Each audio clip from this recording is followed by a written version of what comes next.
welcome to the Energy Realities podcast with Tammy Nemeth. Hi, Tammy, how are you today? Hi, Irina. I'm doing good. It's super windy here in the UK, so I don't know if the windmills have been shut off because it's really windy, or if we're just importing from everybody else today. I don't know, but yeah, it's windy and flooding everywhere. Hi, we have David Blackman. How are you today, David? Is it just lovely? Beautiful weekend, and we got a lot of rain, and I'm just so happy. I'm always so happy when we get rain. We haven't had much this year. We should send you some of ours because we've had way too much rain. I know. I wish it was. We need to build pipelines, interconnected system of water pipelines all over the world so we can share water. Yeah. Geoengineering, come on. Yes. Bill Gates. Let's get Bill Gates on that. That's a form of geoengineering. And we've got Stu Turley. Where are you today, Stu? Oh, I'm in Oklahoma for about 15 minutes, but we're off and running. I'll be in Abilene here soon. So, busy day. Today we're going to talk about energy in Europe, or the energy implosion of Europe, which is either already happening or about to start happening very soon, with some really, really bad news coming out of the European Union, which is not a country. It is a trade and increasingly political and totalitarian bloc. And if I disappear in a week, if you don't hear from me, I've been arrested for calling them totalitarians. But this is what they're doing, as we've seen at the Munich Security Conference. But we're not talking about security. We're going to talk about energy and about Europe's heavy industry complaining that they cannot survive in an environment that is fraught with over-regulation, with emission reduction requirements that are bleeding industries such as chemicals dry, and companies are moving, companies are shutting down their business, and it's not looking good. Who should I begin with? Who wants to go first? What do you think about this? Whoever wants to start. Well, I've been basically saying for quite a while that if you have a new trading block coming up around the corner, we're seeing that playing out in real time. I've been confirmed on these theories for the last several weeks now by anybody that is following net zero is actually going to be deindustrializing and then really realigning with China. And so as we look at the new security that President Trump has rolled out, saying, Europe, you need to have manufacturing and create your own defense mechanisms. Okay. How are you going to do that with no coal for steel? How are you going to be manufacturing giants when Germany is in a fiscal decline? I believe they're going to be in the third year of a decline. I need to go check my numbers on that, but they are deindustrializing and losing, and so goes Germany, so goes the EU as far as economics go. I think we are watching a self-destruction of the EU, Canada, and the UK in real time. Yeah, that really sounds very pertinent, because now there's talk about a two-speed European Union with a core of countries in the fast lane, I guess, trying to promote policies that the rest of us may not be too much on board with. And energy is one of these areas. Tammy, what do you think about European Union policies in the energy sphere recently, in recent weeks? Well, it once again, I think it indicates the contradictions within the European Union, because on the one hand, it's all about net zero, but on the other hand, they're faced with this idea that they have to rearm, because the United States said, well, we're not going to be providing defense for you. You have to defend yourselves. So the thing with defense is that it actually takes a lot of energy, a lot of materials, a lot of minerals to make the equipment for defense. And now they're in this conundrum, this contradiction where they still are doubling down on net zero. There's going to be this new sort of offshore wind electricity thing with Netherlands and France and Germany and all those different countries, which makes no sense. And then there was that, I love that story you had, Irina, where France said, we don't need so much wind and solar because we have this glut of electricity or something. It made no sense. Yes, and it's worth noting that they don't have a lot of wind and solar as percentage of their energy mix. And even that is less than 10% or something because of all the nuclear they have. And it's still too much when it generates. Yeah. And let's not forget that the European Union is still sponsoring the Ukraine. They just approved a $90 billion loan. And loan is, putting it politely. And Germany, speaking of defense, Germany's defense minister said that their stocks are depleted. They can't send any more weapons to the Ukrainians because they don't have them. So they would have to build their defense systems, stocks, inventories, weapons and ammunition, or is munition? I keep forgetting. Anyway, from scratch, essentially. And this takes a lot of energy and time. And it takes a lot of cheap energy. It has to be cheap. Yeah, cheap energy, which is a bit of a impossibility in the EU because of not just the net zero policies, but if we break it down into what exactly are those policies, the big one is the emissions trading system. It's the corporate sustainability directive. It's, the carbon border adjustment mechanism. It's all of these interrelated things. And I came across this this article where I think it was, which bank was it? One of the big banks in the European Union is fining fining them because the banks aren't providing enough of the climate risk disclosure. So, the banks are not being able to provide the investment money or the banking capability for companies in order to do these things because they have to account for all the different emissions on their books. So you have the supply chain emissions accounting nightmare, which costs a lot of money. And then they had this ridiculous meeting at a castle about competitiveness. Well, everything that they're doing undermines competitiveness. Exactly. So they end up offshoring to either the United States or to China. And, the United States, the electricity prices, the energy prices are 2 to 4 times less than the average European country price. How do how can they even compete with that? They're so obsessed with, we have to get emissions down, and they've created this web that constricts companies. It's unclear how they can get out of this conundrum. I don't know. Yes, because all we hear are big words. We're going to stimulate competitiveness by stimulating competitiveness, essentially. We're going to bring down energy costs by bringing down energy costs. Right. It's the whole directive mentality. We're directing you. Make it happen. Well, how? I know this is about the EU, but Irina and Tammy, I'd love to ask your opinion with the new directive of eliminating the Obama era determination or declaration of CO2 as a poisonous gas. The U.S. is taking a hard right turn into a whole new era, and how will that impact Europe's further net zero push?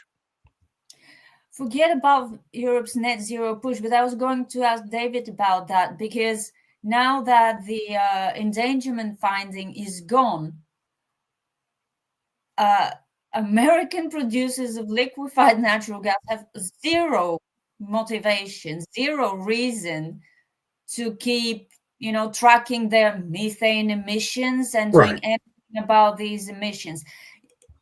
Do you think, David, that at some point European exporters of LNG could tell Europe, we're not doing your methane regulation?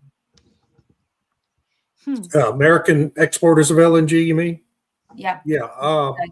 Well, I mean, they could, sure. But that means they're going to have to find different markets for their product, right? Exactly. They're interrelated. So how do you see this dependency? Is it equally heavy, as in LNG exporters rely on the European market just as much as Europeans rely on American LNG producers?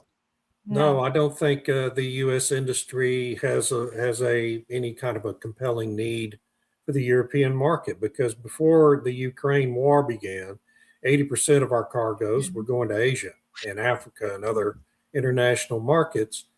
If the EU wants to move away from U.S. LNG, what's going to happen? Well, that means Qatar and Algeria and Australia LNG is going to start flowing to Europe instead of to Asia, opening up all those Asian markets back for the United States.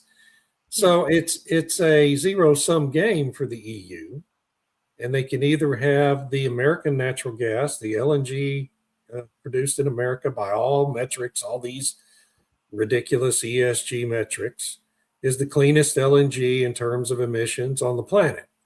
So if Europe is really serious about climate change and reducing carbon emissions, they're going to want American LNG until something changes about that. But they're not serious, of course. I mean, this is all about control in the European governments, just as it was in the Biden administration. It's just about control of the population. I mean, I think the biggest signal we've seen of that here in recent weeks in Europe is Friedrich Merz in Germany. It was just 2023 when the Germans imploded their final 3 nuclear power plants, right? Yeah. All of them paid for, all of them in fine operating condition, nothing wrong with them, no danger, no present danger from any of them.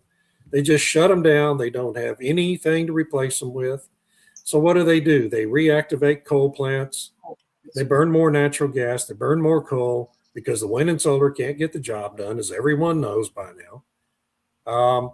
And now Merz, 3 years later, makes a major speech saying, gee, that might have been a mistake, right?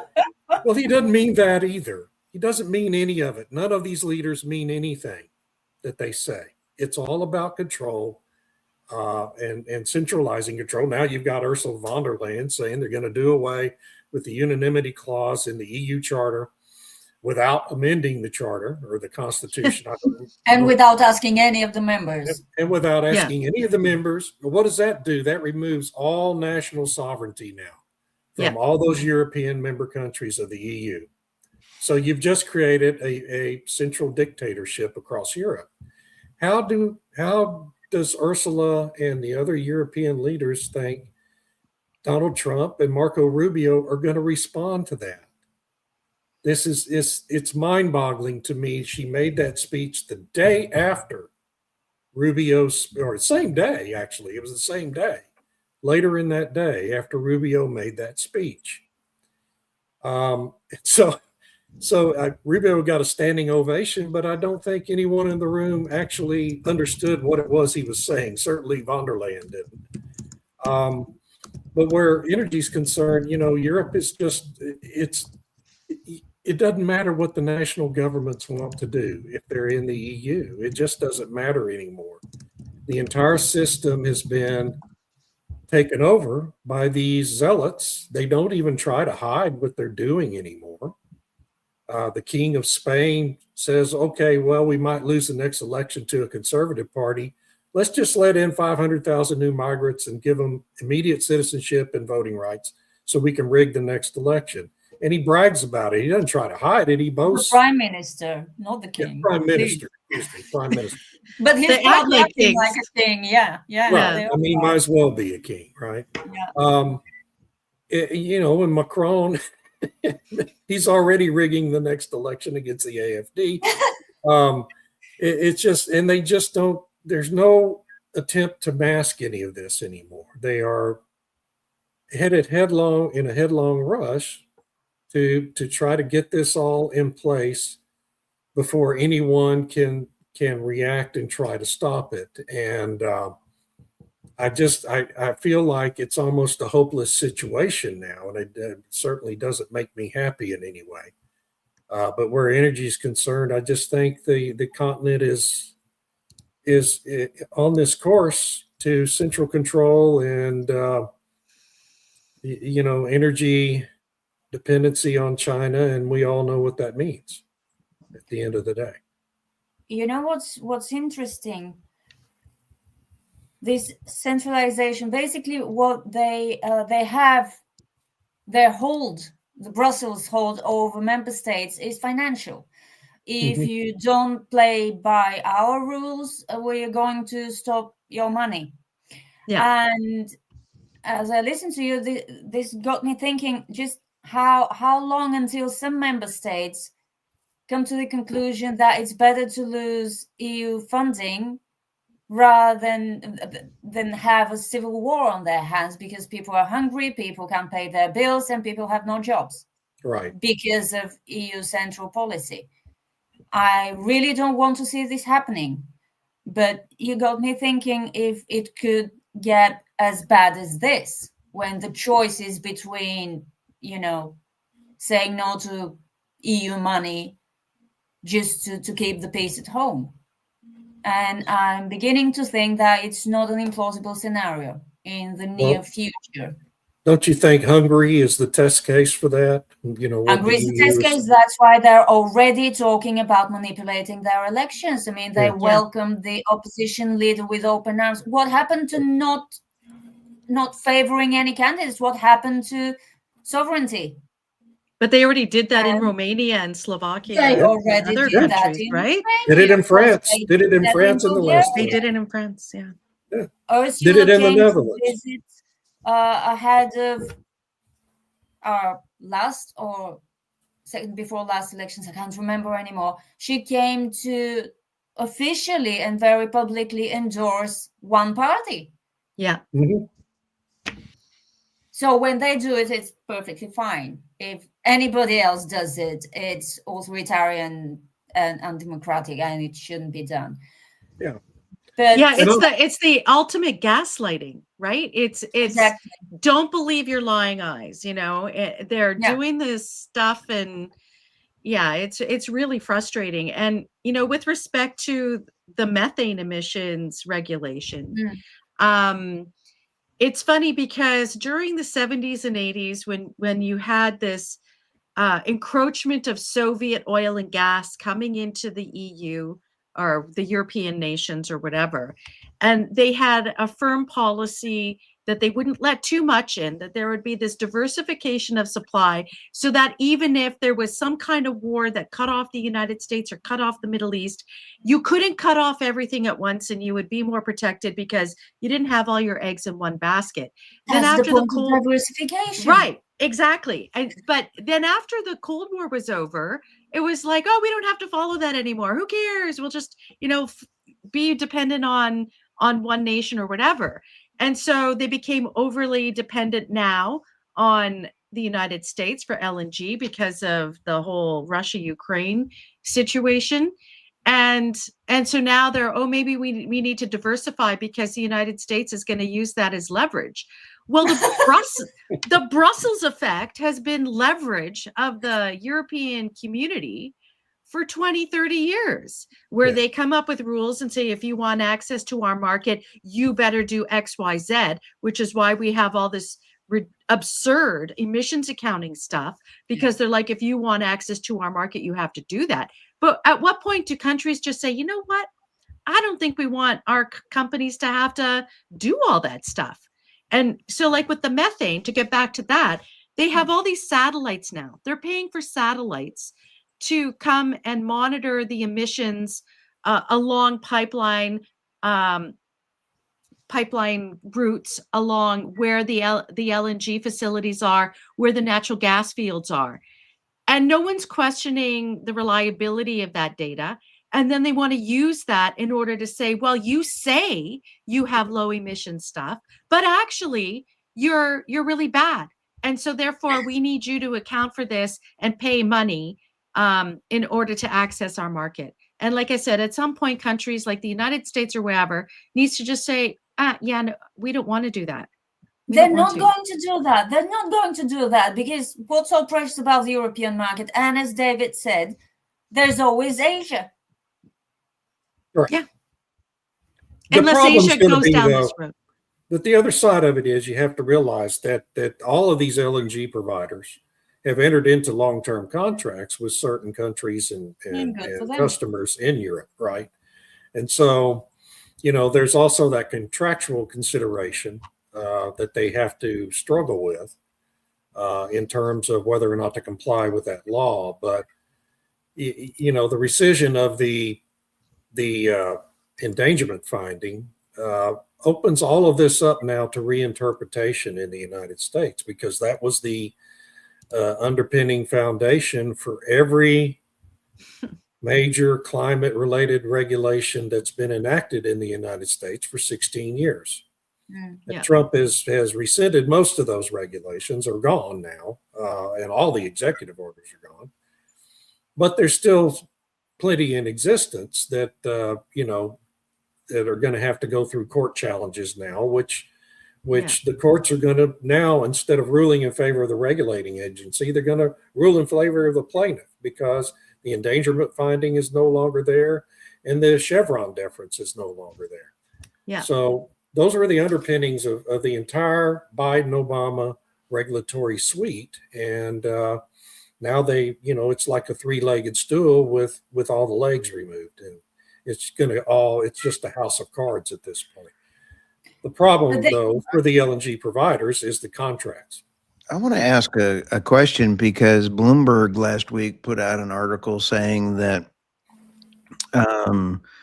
pretty much Putin asked to use has got an internal memo going to the United States saying, I would like to participate in the US dollar again.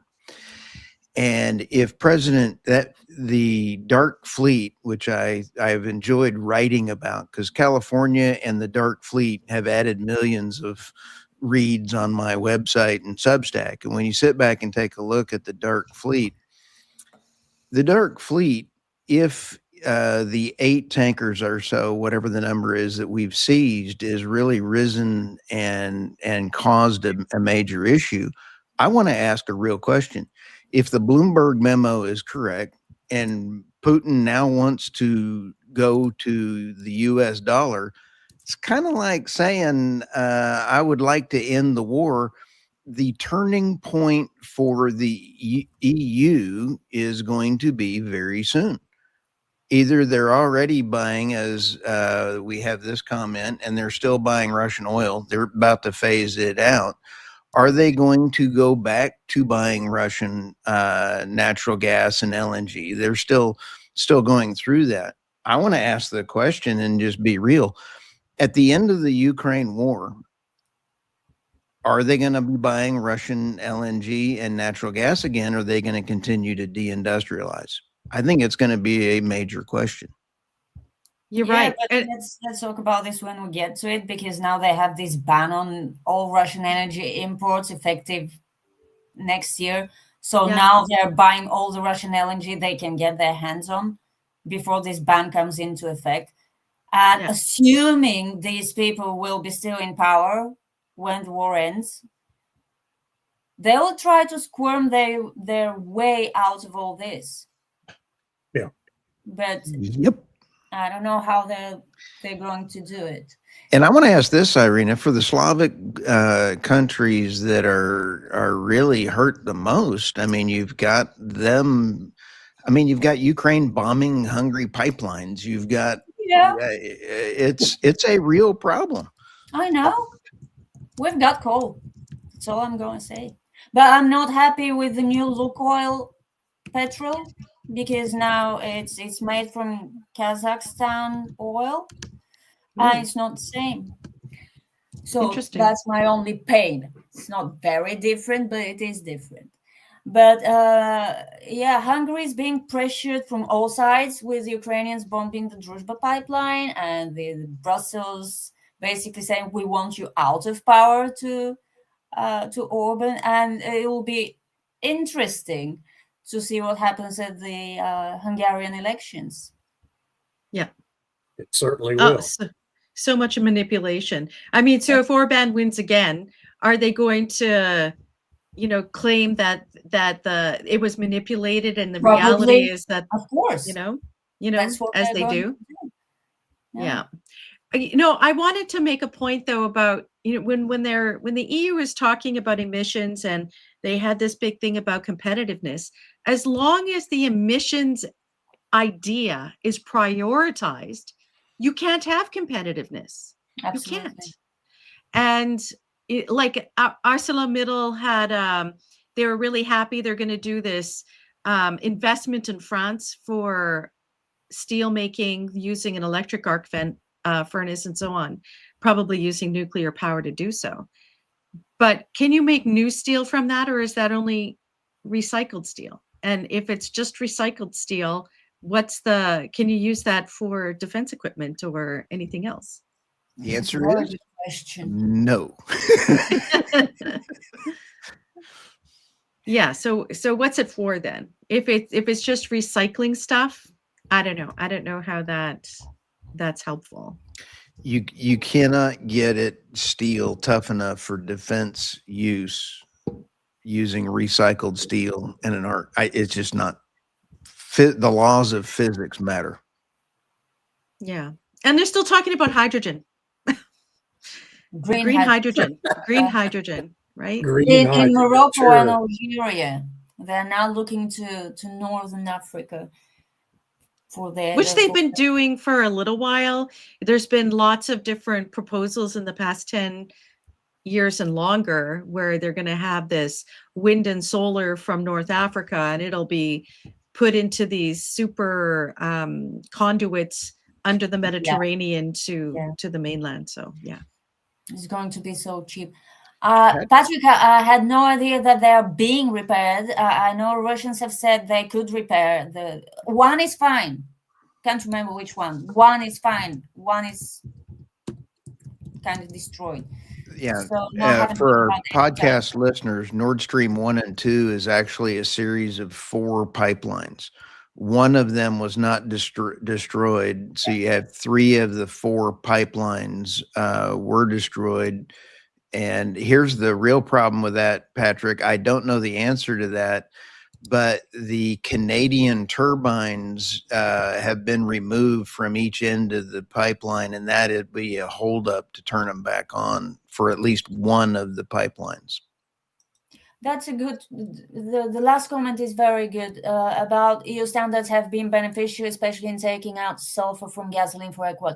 Of course, not everything that the EU has done historically is bad, and that goes for every regulator. I mean, fuel efficiency standard and pollution tailpipe emissions standards have been, of course, beneficial. But now it's all about CO2. We no longer talk about particulate matter pollution, which is actual pollution. Smoke. Real pollution is no longer a problem.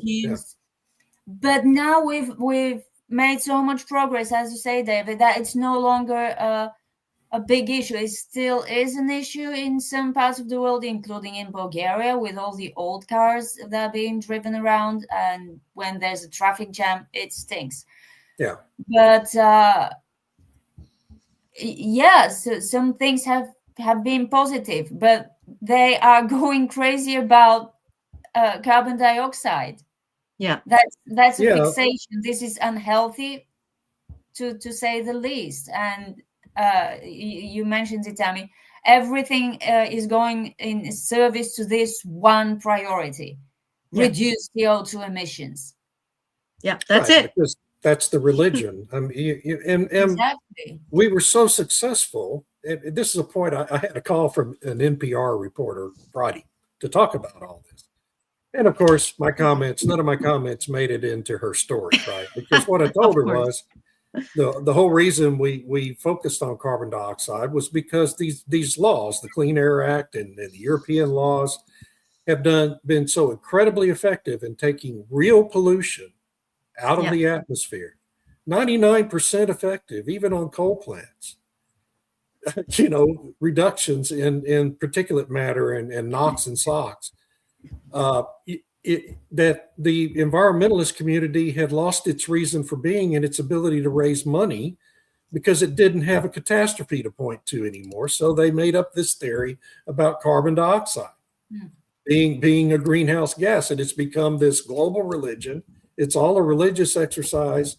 It's all an exercise designed to exert control from central governments over populations, using climate hysteria as the driving force, just like COVID was used for the same ends in 2020 and 2021. And it's fading now. It's in the retreat now, and the pushers behind it are reacting irrationally, as we would expect them to. And so she was very polite and said, well, thank you for your input, and I'll never hear another word from her, right? Because that's not the narrative NPR wants to pursue on this. So anyway. Well, there's a really great chart at the EPA. It's the air quality historical data from 1970 to the present. And you can just see, like around the 90s or so, the air quality improves significantly. So all the different particulate matter, and so they had, I think there was 5 or 6 different things that they were monitoring. They all went like this. Yeah. Till it's like this negligible thing over the past 20 or 30 years. And like you say, David, they lost their purpose. If it was about real environment, cleaning up the rivers, cleaning up the industrial pollution, and they were incredibly successful at doing it. Instead of saying, wow, we've got this under control, we did a great job, it's like, where's our next thing? Because we need to fundraise. And where's the next thing that we can exert power and control over people? And it's morphed into this, climate is such a great subject for people to manipulate because it can mean anything. It can mean anything. And it's always there. Exactly. We have a storm comes through, climate change, and then you have dry weather, it's climate change. And then there's lots of snow where you're never going to see snow, but when there is snow, that's still climate change. Yeah. It's amorphous in that way. Yeah. So Mordecai has an interesting comment here where he says, it's always the regulatory overreach and CO2 mania, isn't it?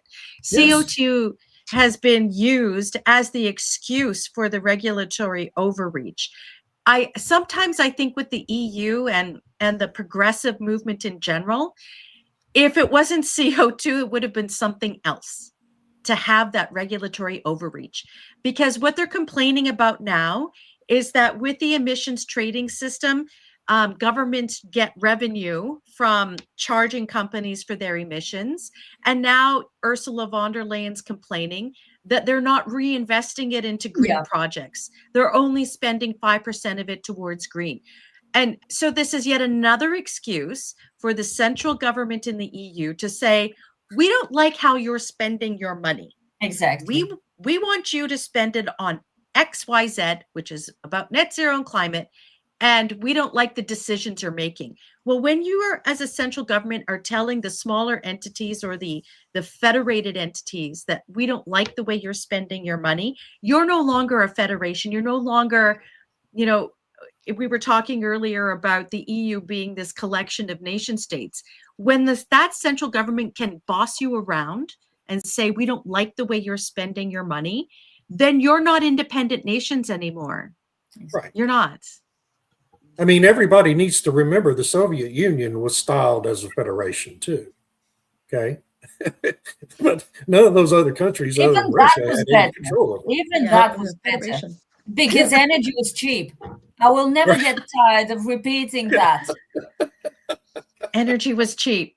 Yeah, everything was cheap. There wasn't a lot of it. No, energy was abundant and water was abundant. The basics were abundant. You didn't have a lot of choice in food, but at least it was cheap. Now they want to both take away our choice And your food. and make us use less of everything because it's so very expensive. That's not how a successful totalitarian system works. Yes. Yeah. So successful, of course, in quotation marks, because it would never last for a very long time. But they're doing even the basics wrong. That was my point. If you want to go totalitarian, at least learn the basics. Mordecai has a great point. Climate change equals environmental chupacabra. Yes. You can It's the you boogeyman. you can search on chupacabra Edmond, Oklahoma, and there's a goofy looking thing on YouTube that was in my front yard. So chupacabras are real. Just kidding. I am kidding. This is for entertainment purposes only, but I thought that was kind of funny. So is climate change to you? It's real. It's real. Oh, well, no, didn't Mark Carney say that we have to stabilize the climate? And I think it was Matthew Wiley saying, stabilize the climate. Yeah. But that's the mantra, right? So that group, It can be stabilized. It can be stabilized. And you hear this rhetoric all the time from even before 2015 and the Paris Agreement. That's what we need to stabilize the climate. That 2 degrees is too much, 1.5 degrees is too much, 3 degrees is too much. And we need to get to this stable. When has it ever been stable? It's never been stable. Exactly. And so that rhetorical argument has always been just misleading to people. Talk about disinformation. The climate's never been stable. And what kind of hubris is it to say that somehow we as humanity can stabilize the climate? We're going to stop the planets from spinning? Yeah, repeat it enough times and it starts sounding like truth. Exactly, which is what they've actually come out and said. Catherine McKenna, who was the environment minister in Canada under Justin Trudeau's first administration government, she came right. She was at a pub and someone was filming her and she said, yeah, we know. We just have to keep repeating it. And eventually people just believe it's fact. Just through constant repetition. Just like that? Just like that, yeah. And she didn't have to resign? No, are you kidding? She's a real disciple of Joseph Goebbels, apparently. Yeah, clearly. Well, that was his entire philosophy. She retired from government, whatever, and then now she works for the UN, and she produced a couple of reports about climate misinformation and stuff. And she should know. Yeah, Integrity Matters was her report. It was obscene, actually. It is obscene.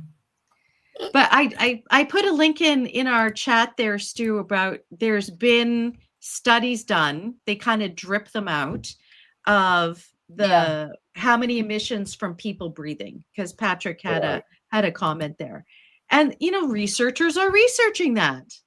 What's the humanity's contribution to emissions? Yeah, Leeds University in London had that study that was published in 24 or 25. But human breathing was like 3% of emissions. I mean, it's wild, man. So I guess they want us to stop breathing. Yeah.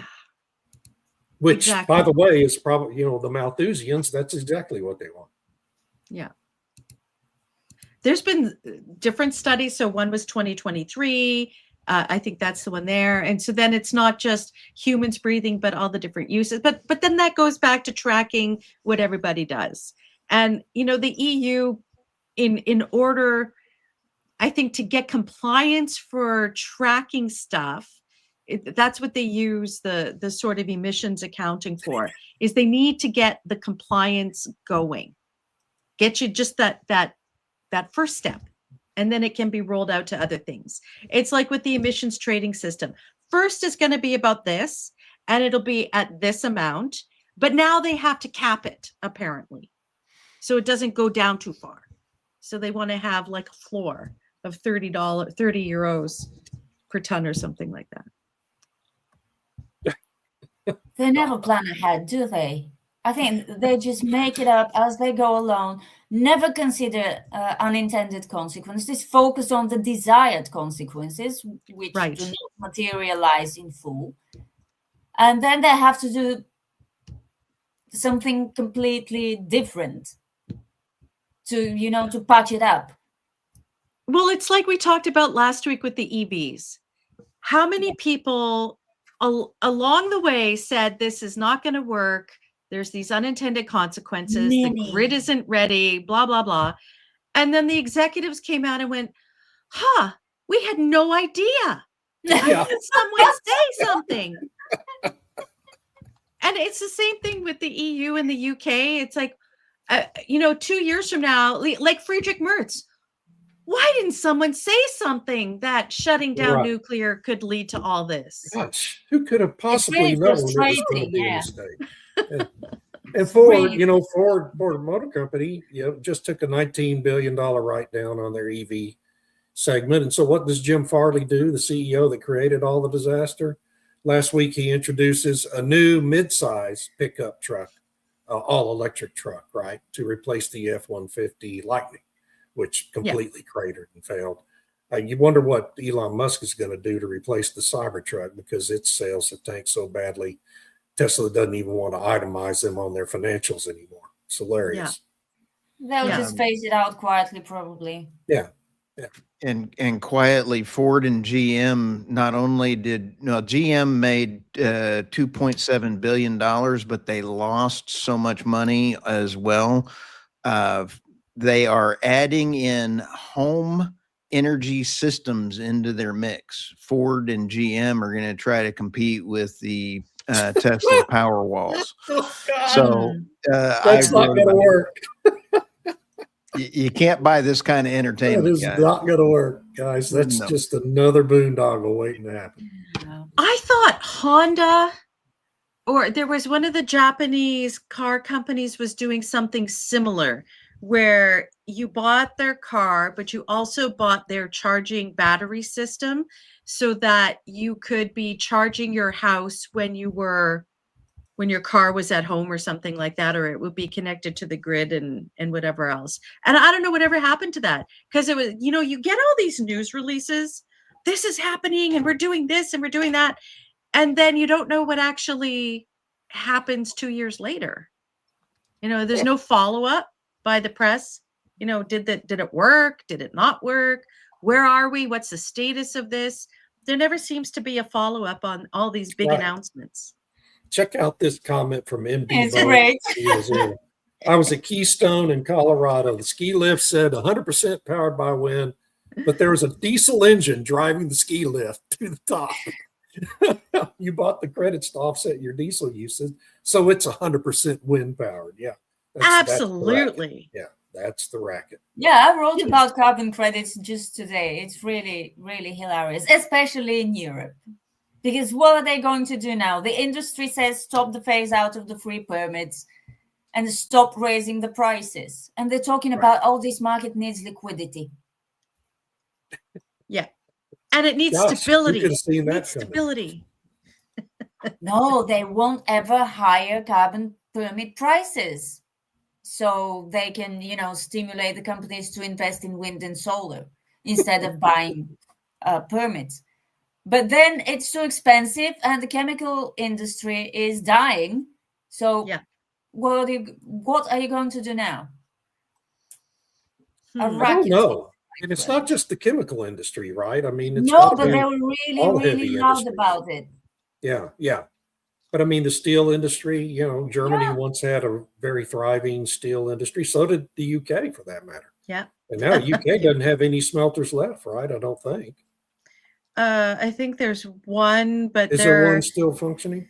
Okay. Well, functioning. They're trying to convert it to electric, and it needed a bailout. That was that kerfuffle last year where they shut down the coal mines in the UK, and then they were importing coal from Australia via Japan. Right. And then the smelter, whatever, was owned by Tata, but then it got partially sold to a Chinese company. Then the government had to step in. I mean, it's a mess. It's just a mess. But the UK, is trying so hard under the Labour government to undo Brexit and go back to the EU and be tied by the EU's climate policies. and the regulations. But And they already have their own crazy climate policies. Why do they need to, they can't double them. I mean, they're basically identical. I So know. What's the push? Just to strengthen numbers? Well, I look don't at it know. from Starmer's perspective. If he goes back, if he gets UK back into the EU, he can blame Ursula von der Leyen for all the totalitarian policies that he's trying to implement. Yeah, but he'll need another referendum, as Catherine Porter mentioned Right, recently. right, Next, if you Well- got out with a referendum, you would need another referendum to get back in. But they're going back in without going back in. So you align with all the policies, and the way that they were reporting it was that the UK needs to pay to play. So every time that they join a program, they have to pay. So they have to pay to participate and align with the carbon border adjustment mechanism. They have to pay to align with the interconnectors. They have to pay to align with the European emissions trading system. So everything that, and to participate in the defense thing, which is the big carrot that they're dangling, right? Is if you want to participate in this defense production thing and have your British companies be involved and get contracts, then you got to pay to access it. So instead of saying we're back with the EU, which the UK has no say at all on any of the laws and rules being done, they're just like, okay, we'll pay to align with you. So we're technically not part of the EU, but we're going to align all our rules with you and pay for it. Yeah, well, And have no control over it. even if they were members of the EU, they would still have to pay. We all have to pay to play. Yeah. One way or another. One way or another, right? Yeah. Irina, what is your Substack address? Link, Mordecai, you can find it at irinaslav.substack.com. It was out about an hour ago. Or just Google Irinaslav Energy Substack carbon credits. I can't comment. I think so. I would share a link, but I'm not sure I can. I'm sure you can find it. We'll Yeah, have it. It all comes up if you just Google that. Yeah. I'll have it in the show notes as we get this rolling out. Yeah, the big irony there that Mordecai said the UK sold their last solid steel manufacturing plant to the Chinese, and it's still called British Steel, but it's owned by the Chinese. Yeah. And they're It's called British Steel, but the sign's written in Mandarin, right? Yeah, probably. Nice.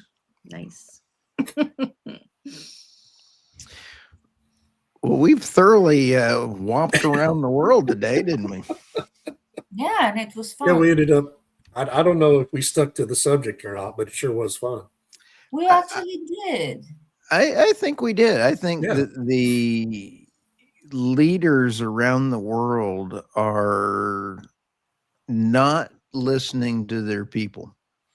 And I think that it is not only in the United States, it's in Canada, it's in the UK, it's in the EU, and they're trying to stuff their visions down our ears. And I think there is going to be a breaking point soon. People are not going to put up with this. And I think that the real question is going to be, I firmly believe, I've been hopeful that the Ukraine war would be ending soon. And I think that by that Bloomberg article, I'm getting hope that President Putin wants to go back to the US dollar. If he does, maybe he was Bloomberg, Yeah. Bloomberg is wrong a lot. Bloomberg is right a lot. Bloomberg is wrong a lot. I'm just saying they've got a lot of things there. I'm just saying if they put it out there, it's not me creating it in a dream. I'm hopeful that the Ukraine war is going to be over someday. And that brings up the real question. Is the EU leadership going to try to continue to deindustrialize, or are they going to try to just sit there and have a reliable power source available and put in long-term contracts? That's what got them in trouble. it before the Ukraine war was the lack of long-term contracts. That was one of their problems, but One. yeah, Amongst many. one of the Speaking many. of speaking of Ukraine, they don't have to worry about Germany running out of stuff to give them because Gavin Newsom, California's governor, was in Munich Saturday, and he announced that his state of California has signed a memo of understanding with Ukraine's government to help supply Ukraine. Now, how that's going to happen, With I have what? no With earthly what? idea. Because What that is are they going clearly, to supply the well, I Ukraine mean, with? it's clearly an unconstitutional thing. No state in the Yeah. United States can do that. But it's so bizarre. It's all such political theater. That is Wow. theater. My Guys, goodness. this was a circus. I have never seen such incompetence from the Democrat leaders in a foreign country trying to vie to run for a political office for the office of the United States presidency. It was embarrassed. I was embarrassed for them for about 1.3 nanoseconds because I was actually enjoying watching their incompetence on stage. It was unbelievable. What, you didn't like AOC's answer about Taiwan, Stu? When I she thought it was stammered around for- absolutely. Believe me, I've got it carved up, and I'm putting memes out on that bad dog. It was absolutely rich. And then Governor Newsom trying to answer it. I mean, I would love to start doing imitations of Governor Newsom, but I need to get an electrical plug, stick my finger in that plug before I start trying to talk like him. The man is absolutely nuts. Shameless. They're all shameless. They are all shameless. They yes. are. It's like they're proud of how incompetent and stupid they are. Yeah. And they're not the problem, we are. Yeah, because we believe misinformation, which is Yeah. everything that does not come straight from them. Right. Hey, I'd like to thank mainstream media for making podcasts so successful. Yeah. I'd like to thank Gavin Newsom for actually adding millions of followers to and readers of my material. And then you sit back and think, we are very fortunate that we have X, that it is actually somewhat okay, but people can find podcasts, and Yeah. it is tough. Where Yeah. would we be without X, podcasts, and Substack? We would be controlled by global elites. Yeah, I mean, No, it we would would be- have to, meet physically, which would be impossible in our case. yeah, Yeah. it'd be very expensive. We'd have to fly to Brussels every. As we're winding down, I got a question for Tammy. In the UK, I'm noticing that they're putting in the 15-minute city where they're going to charge you. I can't remember the name of the city, but you have Oxford. Oxford. Holy smokes, Batman, 93 days, and then you got to pay another thing, and then boy, they're trying to lock down the UK. Holy They're they're claiming it's temporary because they've been working on a new train station for, I don't know, 3 or 4 years now. And there's like this one road where it's all backed up and stuff. And so they're calling it, I forget, they have a euphemism for it. But so when we go into Oxford, if we want to go to the one mall that there is, where there's the one good parking, is they've put the cameras there. They're license plate readers. And we had to apply because we come from outside the city. We get 16 visits or something where we don't have to pay the fee. Otherwise, you have to pay the fee. So you have to register your vehicle. Then every time you drive in, it tracks your number plate. And if you've made the application, then you don't have to pay. But after a certain number of trips or whatever, then you have to pay. They call it a congestion charge. That's right, congestion. How much is it? I don't know. It's like I'm not sure. Oh, What it was level of 2000. government has implemented this? Is it That's the central city government? and the county, and they're So looking they're at. forcing you to pay to come spend your money in their city. Yes, they call it a congestion charge. Okay. So it's and like, for example, to go to Heathrow, the City of London or whatever has basically said this is part of the London catchment area. So if you have a vehicle that doesn't have a good emissions rating, so if it's earlier than a certain year, then you have to pay the emissions charge to go to the airport. Wow. God. Like, so it's 16 pounds. I think they've increased it. So 16 pounds just to drive to the airport if you're picking somebody up. And Heathrow's terrible Wow. because they have a drop-off charge, which is 7 or 10 pounds. They If you're charge- literally just charging for everything. for everything, you're just stopping there, punting somebody out, you got to pay. And you got to pay for the emissions charge. So Wow. I'm so they're very sorry for trialing you. it in different cities. So Bath is really bad, Bristol's bad, Oxford's bad, and they're doing it in different ways to see what works and where they get resistance, and then it gets rolled out in more And complicated ways later. for She's so for the cynical. EU and the UK, CBAM, carbon tax, and everything else, who has control of that money and where does it go? Is it just a wealth transfer, sucking money up out of the population, then giving it to a unspecified group of people to control? That's a good point, and that's kind of what Ursula von der Leyen was saying, is that with the emissions trading system, that money is supposed to go towards improving other, like, green things, right? Zero emissions transport, all this kind of stuff.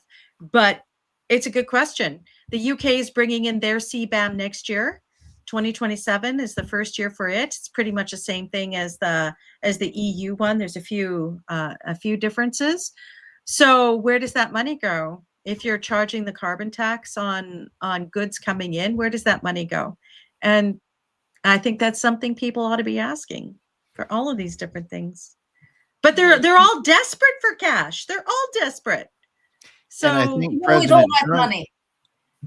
I think President Trump redid how the EU and the UN are rethinking money when he's pulling out of either NATO or the UN or any of those other funds. We've kind of wiped out their budget. And I noticed that somebody was putting out that the UN is approaching a catastrophe for their budget, thanks to the US is pulling out of all these funds.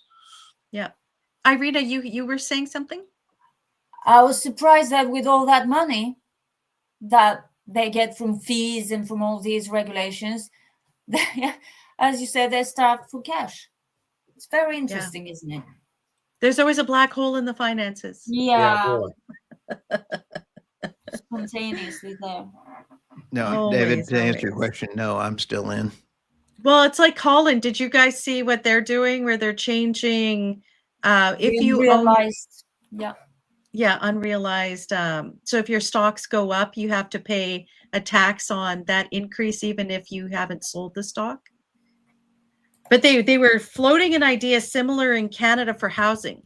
So if the value of your house goes up, they wanted to tax that value, even if you hadn't sold your house.